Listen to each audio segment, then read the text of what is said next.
Hello friend, welcome on Gyan Guru official channel. This is the part third of the lighting designing. The previous part is on the indoor lighting. This part is on outdoor lighting design. Watch this video till the end if you want to learn about the glare classification of the street lighting, lux level, lighting pole selection, arrangement of pole along the roadside. So don't wait, let's start the learning. In the previous part 1 and the part 2 is on the indoor lighting design. You can check out these video in the Gyan Guru YouTube channel playlist. This video is the third part of the lighting designing, is on the outdoor lighting design.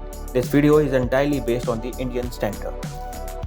Before moving ahead, I would like you to subscribe our channel, press the bell icon to get the automatic updates whenever I upload a new video. And also please generally provide your feedback, whether it should be a liking or disliking, or provide your comments. If you like, please share to the other also. Now let's start. As a designer, what all necessary things need to be taken care in the exterior lighting? What is the first thing that comes in your mind while designing the street lighting?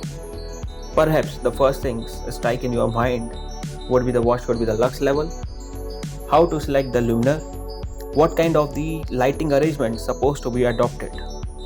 Answer to all queries will be acknowledged here. Watch the video till the end. Let's start. Outdoor lighting design. The first things comes while designing the outdoor lighting, because the glare is a condition where there is a discomfort or a reduction in the ability to see the details of the object. You can see in the picture there is a unsuitable distribution or range of luminance, or the extreme contrast is there, which may cause the discomfort in the eyes. As a designer, you should keep the glare factor as minimum as possible in order to increase the visual comfort. So glare are the two types. First, direct glare, and the second is the indirect glare. In the picture you can see a man is sitting near to the light source. Light source can be an open sky or a light fixture. Direct glare is when most of the brightness condition directly associated with the source of lighting or the immediate surrounding. You can see here man receiving the maximum luminous intensity directly from the source when it is at 40-degree glare zone. That may cause the discomfort or the reduction in the ability to see the details. On the other hand, the indirect glare is when luminance intensity reaches to the man's eyes after reflection from the object, which is at 45-degree reflected glare zone. In the both cases, the impact would be the reduction in the visibility or increase the discomfort vision, and it can certainly damage the eye upon the prolonged exposure to the glare. In order to control the glares, let's understand how to control the glare through an example or through a picturization. You can see there are 4 light sources which are at different angles. Apart from the first source, all sources are causing direct glare, and we should protect the eye from the potential direct zone. As you can see, the first source is at 45-degree, which reduces the direct exposure of luminance intensity into the human eyes. So we can summarize here how to control the glare. We can control the glare by decreasing the luminance of light sources. Second, diminish the area of the potentially glare high luminance. And the third one, increasing the angle between the light source, means between the glare source. You can see the glare source and the line of sight. Basically, there are 4 types of luminaire recommended for the outdoor lighting design: non-cutoff, cutoff, full cutoff, and semi-cutoff. Let's begin with the non-cutoff. As you can see in the picture, the non-cutoff is a luminaire whose luminance intensity is in all directions, rarely used in the road lighting as they tend to blind the driver. Non-cutoff luminaire are permissible only when a certain amount of glare can be accepted. And the second one is the cutoff. As you can see in the picture, only 2.5% of the luminance intensity is spread above the 90 degree, and major portion of the luminance intensity is falling towards the ground. Cutoff luminaire can be used in increasing the pole spacing, as a small increase in the light orientation angle can increase the spread of the luminous flux. So you have the flexibility in the cutoff luminaire that you can adjust the orientation angle of the light, and this will result in the increasing the spacing between the poles. Whereas in the full cutoff fixture, major portion of the light is falling toward the ground. Full cutoffs distribute light in defined pattern, potentially providing more light on the ground at a lower power consumption. Such luminaire reduces the pole spacing as more of the light is falling toward the ground only. These lights are used where uniformity is playing an important role, and whereas the cutoff lights are being used where the spacing between the poles are playing an important role. The last one is the semi-cutoff light. Most of the luminous intensity spread below the 90 degree, but 5% of the light spread above 90 degree.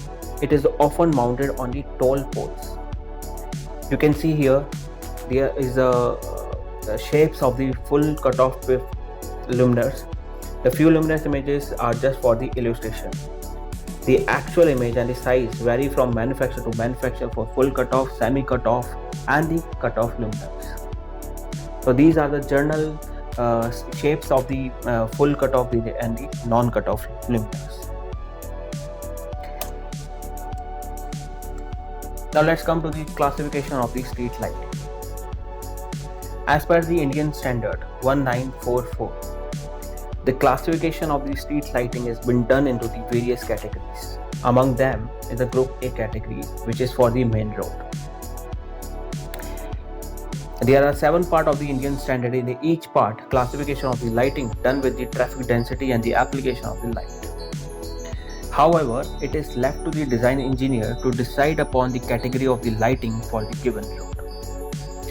The Group A category is for the main road, which is further divided into the 2 groups. The Group A1, which is for the very important routes with rapid and dense traffic, where the only consideration are the safety and the speed of the traffic and the comfort of the driver. The Group A2 is for the other main roads with considerable mixed traffic like main city streets, arterial roads and thoroughfares. The average lux for the Group A1 category is 30, whereas the minimum to average illumination ratio, or which we can call uniformity, we have to maintain is 0.4. For the such roads, we have to maintain the uniformity of the 0.4. And for the roads which comes under the Group A2 category, the average lux should be maintained at 15 and the minimum to average illumination ratio should be maintained at 0.4. The preferable type of the luminaire for Group A1 and the A2 is cutoff. However, semi-cutoff luminaire can be permitted in the special cases. The Group B category.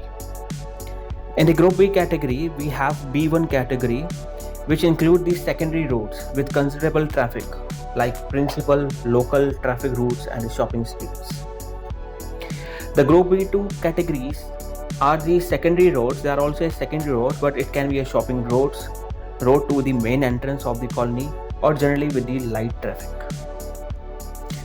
The average level of the illumination for the Group 1 category road shall be 8 and the uniformity ratio shall be 0.3.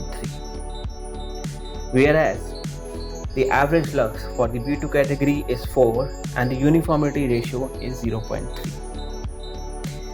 Preferable type of the luminaire for the Group B1 and B2 is cutoff or semi-cutoff. However, cutoff luminaire can be permitted. The next category is Group C, which is for the residential road lighting. For the residential road lighting, you have to refer the part 4 of the Indian Standard 1944. The category is for the compound area of the residential building and the connected roads.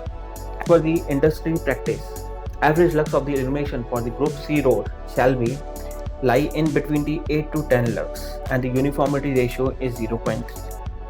Preferable type of the luminaire for the Group C is semi-cutoff. However, non-cutoff luminaire can be permitted in these special cases where we want some decorative fixture or the aesthetic consideration is the prime driving factor.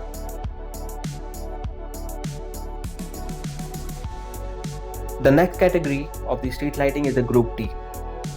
For the Group D, you have to refer the Part 5 of the Indian Standard 1944. This category is for the bridges and the elevated roads. The recommended level of the illumination for the Group D road shall be 30 lux and the uniformity should be 0.4. And the preferable type of the luminaire for the Group D is cut-off or the semi-cut-off lights. The next category of the street lighting comes under the Group E and the Group F. For this, you have to refer the Part 6 and the 7. The Group E category is for the lighting for the town and the city center, whereas the Group F is for the roads with the special requirement. Design of the lighting can be done by using the similar type of design approach supposed to be performed for the Group A2 category for the major roads. Recommended average lux for the illumination for Group E and F roads should be 20 lux and the uniformity shall be 0.4. The minimum to the maximum illumination ratio which is applicable for the all category of lighting is 0.25. This ratio you have to be keep in your mind while designing for the outdoor lighting, as this minimum to maximum illumination is applicable for the all category of the lighting design so far we have studied in the earlier slides. Preferable type of the luminaire for the Group E and F is the non-cut-off, semi-cut-off or the cut-off or the full cut-off. All categories of the light, all type of the luminaire type will come under this section. As I already told you, this is the one advice for the all the designer. Keep the minimum to the maximum illumination ratio to the 0.25 for the proper distribution of the lighting pattern. It is applicable for all categories of the street lighting. Lighting poles and the column arrangement. In the picture, you can see this picture is taken from the Indian Standard IS 1944. Lighting pole with the luminaire shown along the roadside. D represent the pole span or distance between the poles. H is the mounting height of the luminaire. S is the overhang of the pole arm. This is the projection of the arm toward the road. L is the width of the road. C is the clearance. It is the clearance to avoid the vehicle colliding with the lighting pole column. It is generally recommended that clearance between the pole column and the carriageway should be at least 1.5 meter. However, in the exception cases, a smaller clearance can be used. You can see here in the picture, the boom angle is there. The boom angle is an important factor in the simulation through the dialects. Adjusting the boom angle, making the improvement in the lux level. This boom angle and the fixture orientation angle is the important factor when you are simulating the design in the software.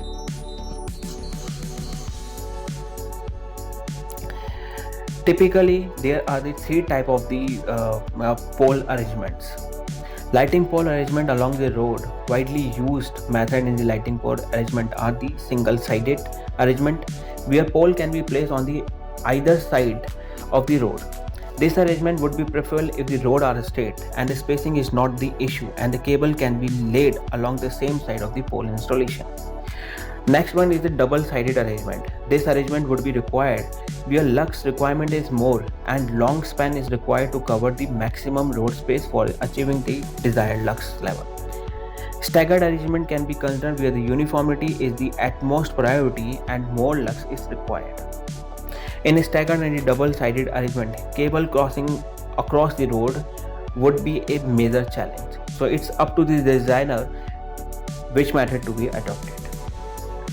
Span length can vary from 15 to 30 meters depend upon the lumen efficacy of the luminaire and the lux level to achieve.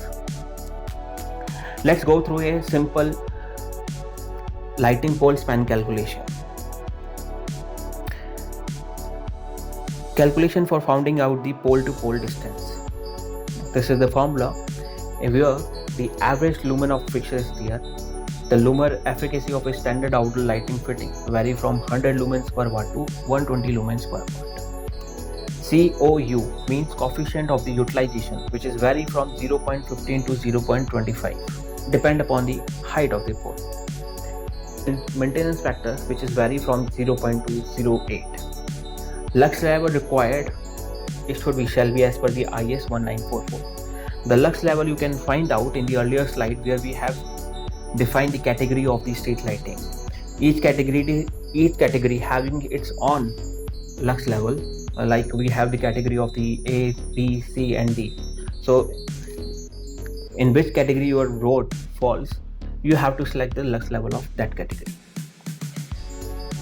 Let's assume that we have the fixture of 72 watt, which is having the 100 lumen per watt lumen efficacy, and the 0.2 is the coefficient of the utilization, and the 0.8 is the maintenance factor. If you want to understand the coefficient of the utilization and the maintenance factor, you can refer to our indoor lighting design videos, in which coefficient of the utilization and the maintenance factor was explained in a detail. Let's consider that we are designing for the 15 lux and the road width is 3 meters. So approximately the values comes out is 25.6 meter. This formula will give you a rough idea regarding the pole span, but designer has to validate the result through the professional software. Now the factors for the pole selections. The first factor is type of the luminaire going to be used in the application. What is the wattage and the lumen efficacy? Consider more 100 lumens per watt. Lumen efficacy for a luminaire should be more than the 100 lumens per watt. And for the outdoor application, you have to use the ingress protection of the 65. With all these information, it helps in determining whether the selected pole height and luminaire would be able to achieve the desired lux or not. The second one is the bracket and the arms. Bracket and the arms are the essential part on which luminaire of desired efficacy and the wattage to be installed. Bracket position helps in maintaining the orientation of the light fixture, which help in lighting distribution pattern. The third one is the pole height, usually defined by the customer based on his application. Light distribution pattern is inversely proportional to the pole height. As you can see in the picture, if the pole height increases, the lux level at the ground level will also reduced. To maintain the desired lux, either we have to increase the luminaire wattage or increase the lumen efficacy. It would be preferable to use high mast in case large area to be covered where pole height required more than 20 meters. The fourth one is the wind speed or the pressure. It is quite important to determine the zone or area where pole to be installed. Wind pressure is an important criteria in designing the poles, as this factor will let you know the design, the poles keeping the wind speed into the calculation. This will help to know the pole strength, whether the pole can withstand the wind pressure in all directions or not of that particular area. For wind pressure intensity, one can extend his study and learn the calculation by referring the IS 875 part 3 1987. The second conditions comes in the pole selections is the type of the area, whether it is a terrain and the spatial wind area. Terrain and the spatial wind area. Flat and open terrain may cause the wind-induced pole vibration that requires spatial attention. In a spatial wind zone such as mountain passes, where hills and the local topography may create a funnel effect or other anomalies, it is advisable to contact the local authority for wind speed values and follow the Indian standard IS 875. The next one is the pole material. Designer or owner may select the pole material. Common materials are stainless steel, mild steel, cast iron, wood, aluminium, and the concrete poles. The most common poles are steel tubular.